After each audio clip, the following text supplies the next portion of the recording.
Property and variable. So sometimes it happens, some confusion is created that when we will consider a property to be a variable and when we'll consider a variable to be a property.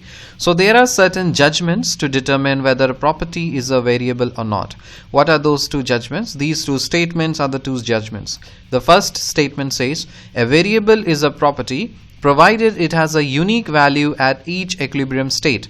What does it mean? It means that I will consider a variable to a property provided it has got a unique value at each equilibrium state. So let us consider we have one equilibrium state as state 1, another equilibrium state at state 2. So at equilibrium state 1 we have volume value as V1 is 20 units and the volume value at state 2 we have V2 as 40 units.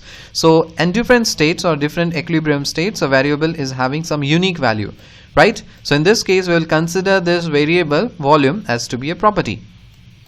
Now moreover, when we will consider this property to be a variable, a property is said to be a variable if and only if the change in its value between any two prescribed equilibrium states is single valued. It means that if you are taking any two equilibrium states, if you are taking any two prescribed equilibrium states, and if you are getting the difference as same, that is the change in its value if you are getting the same, so in that case I will consider this property as to be variable. So here as you can see at point 1 we have volume value as 20, at point 2 we have volume value as 40. So again, if you take any other point, say 3 and 4, so in this case your delta V turns out to be 20 and here delta V also turns out to be 20. So what you are seeing here, you are seeing that the property is said to be variable. So we are considering this volume property as to be variable. Why?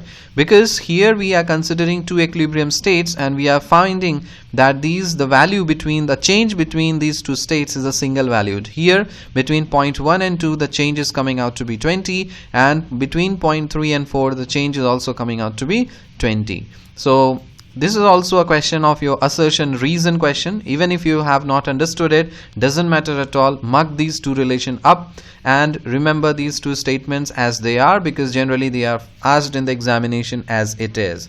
So once again I am reading it, the property and variable. So there are certain judgments to determine whether a property is a variable or not.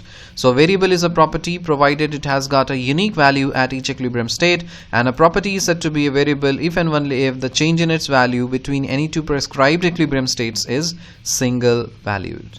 See you in the next lecture. Till then, bye.